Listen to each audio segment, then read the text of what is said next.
जालौन में श्रद्धा व उल्लास से मनाया गया गुरु गोविंद सिंह का प्रकाश पर्व। शनिवार को उरई के गुरुद्वारा में श्रद्धा व उल्लास का माहौल रहा।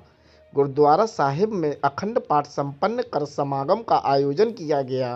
समागम में रागी जत्था ने शब्द कीर्तन कर संगत को गुरु गोविंद सिंह के इतिहास का श्रवण कराया और साथ ही विशेष दीवान सजा कर कीर्तन गायन कर संगत के लिए लंगर लगाया गया। संगत ने मत्था टेककर अरदास की।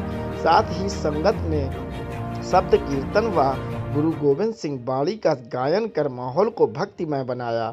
गुरुद्वारा प्रबंधन समिति के संरक्षक सरदार हरजीत सिंह ने बताया कि गुरु गोविंद सिंह का बलिदान देश दुनिया के अनोखे बलिदानों में शामिल है। जीवन के मूल्यों को कायम करते हुए गुरु गोविंद सिंह ने अपने समूचा परिवार को देश धर्म की रक्षा के लिए न्यौछावर कर दिया। उनका बलिदान आज भी धर्म व राष्ट्र की रक्षा के लिए ऊर्जा प्रदान करता है। हमें गुरु गोविंद सिंह के दिखाए आदर्शों पर चलना चाहिए। सिखों के 10वें गुरु गोविंद सिंह जी महाराज का, जिनका जन्म 1666 22 दिसंबर पटना बिहार में हुआ था, हर वर्ष की भांति इस वर्ष भी उनका प्रकाश पर्व मनाने का उद्देश्य केवल यही है कि उनके सर्वस्व बलिदान से जो प्रेरणा समाज को मिलती है वो पूरे समाज के लिए अनुकरणीय है। पूरे मानव समाज के लिए इसलिए अनुकरणीय है कि उनका पूरा युद्ध, पूरा जीवन जड़ जोरू जमीन किसी संपत्ति और राज्य के लिए नहीं हुआ, बल्कि मानवीय संवेदना को मद्देनजर रखते हुए मानवाधिकारों की सुरक्षा के लिए और उनके अधिकारों की सुरक्षा के लिए उनके पिता का, 4 पुत्रों का, क्योंकि वो किसी धर्म विशेष के विरोधी नहीं थे, लेकिन जबरन अत्याचार जुल्म के खिलाफ हमेशा उनका ये कहना था कि कोई भी मनुष्य हो, चाहे वो हिंदू हो, मुसलमान हो, सिख हो, किसी भी जात का हो, अगर मानव के साथ ज़बरदस्ती अत्याचार जुल्म करता है तो उसका विरोध ये ईश्वरीय संरचना का उसके विरुद्ध एक अभिशाप है, जिसके विरुद्ध मनुष्य को हमेशा खड़ा होना चाहिए और निर्बल का साथ देना चाहिए। तभी उन्होंने कहा कि सूरा सो पहचानिए जो लड़े दीन के हित, पुरजा पुरजा कट मरे, सिर दीजे कांड न कीजिए, जे तो प्रेम खिलन का चाहो फिर मेरी गली में आओ।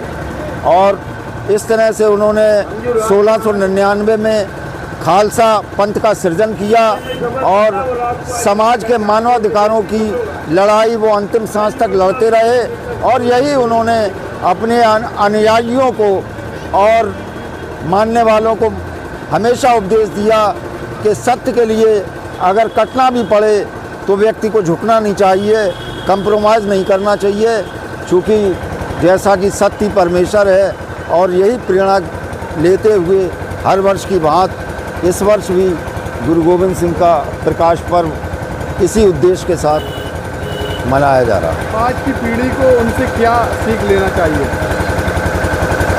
आज की पीढ़ी जैसे लोभ और लालच में जब उनके 4 पुत्रों को कन्वर्जन के लिए भय की वजह से बाध्य किया गया, और आज हम देख रहे हैं वही युवा पीढ़ी बहुत सी बहक जाती है, जो धन और प्रलोभन और लालच के चक्कर में कोई लव जिहाद का शिकार हो रहा, कोई कन्वर्जन का शिकार।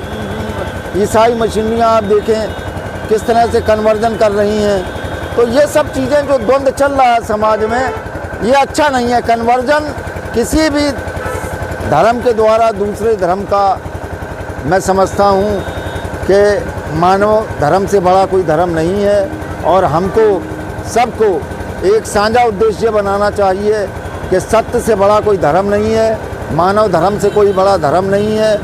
ये धर्म पगडंडियाँ हो सकते हैं, लेकिन ईश्वर एक है, मंजिल एक है, सबका मालिक एक है। सो उस रास्ते को गुरु गोविंद सिंह ने बताया, सभी सूफी संतों और पैगंबरों ने बताया। लेकिन हम जो धर्म के नाम पर तमाम अपनी अपनी दुकानों को बड़ा और छोटा बताकर और उसमें जो बिक्री तलाश रहे हैं, इससे हमें बचना चाहिए।